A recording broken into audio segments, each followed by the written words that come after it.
You know that feeling, right? You see someone across the room, maybe at a party or a coffee shop, and you really want to talk to them, but you just feel stuck? That first hello seems like the hardest word in the world. Well, today we're going to break down 7 amazing ways to turn any stranger into a new connection. It all starts with that one single moment.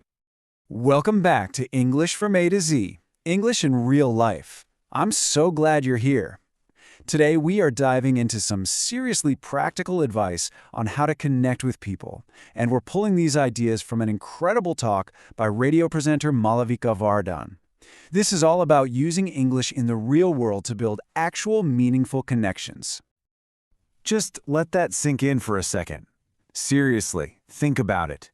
Your best friend, your partner, that coworker you can't imagine your day without. Every single one of them started out as a complete stranger. It was that one conversation, that single moment of connection that changed everything. Kind of wild, right? And here's a really cool way to picture it. Imagine every conversation you have is like a single thread. Each time you talk to someone new, you create another thread. And over time, you build this massive personal worldwide web of human connection. Every person is a potential new link.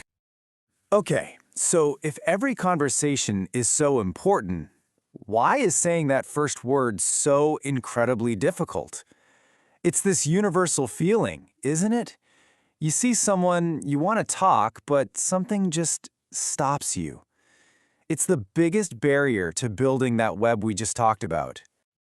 Yeah, it's like the word is right there on the tip of your tongue, but it gets trapped somewhere between your brain and your mouth. There's this invisible wall, and you just can't seem to push through it. So, the big question is, how do we tear down that wall? All right, let's get right into it and tackle that first big hurdle.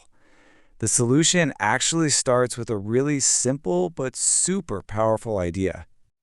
Malavika Vardhan has this brilliant name for it. The first word floodgates. The whole idea is that the very first word is the absolute hardest part. But once you get it out, once you open those floodgates, the pressure just releases and the rest of the conversation can start to flow naturally. So what's the trick? Well, it's to not overthink it. You don't need some super clever, witty opening line. Seriously. A simple hi or a hello, delivered with a genuine smile and a bit of energy, is all you need to open those floodgates. So just say it. Okay, success. You've said hello. The silence is broken. But now comes the next big challenge. How do you avoid falling into the trap of boring, dead-end small talk? You know, the whole, how are you? I'm fine, you? And then crickets. How do we make this thing actually memorable? This brings us to the next crucial phase, finding a real point of connection. This is where you move past just being polite and actually start building a genuine bond with someone. To make that happen, you've got to skip the generic questions. Ask something that's personal and unique. A question like, is there a story behind your name, is amazing because it invites a story, not just a one-word answer. It shows you're actually interested in them.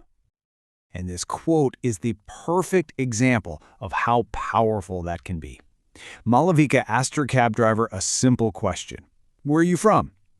And that one question turned into a 20-minute conversation about his life, his family, his politics, and it ended with him trying to set her up with his son. Now that is a memorable conversation. Here's another key point. Try to avoid negativity. Starting a conversation with I hate is a total shutdown. It just goes nowhere. Instead, you want to be actively searching for those me too moments.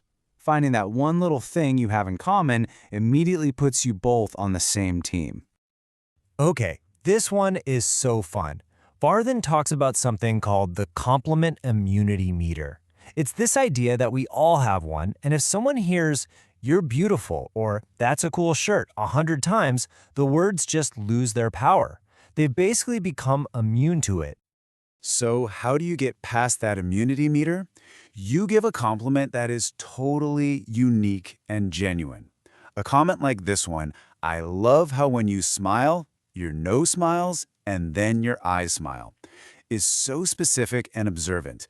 It's a compliment they will absolutely remember because I guarantee no one has said that to them before. All right, so we're starting conversations, we're making them interesting. Now, how do we take it to the next level? Let's look at how to turn a simple chat into a real, lasting connection. There are 3 key ways to really deepen that link you're building. First, ask for their opinion. Second, be fully present. And third, remember the little details. Let's break those down. Being present is so much more than just being in the same room. It means putting your phone away, like actually putting it out of sight.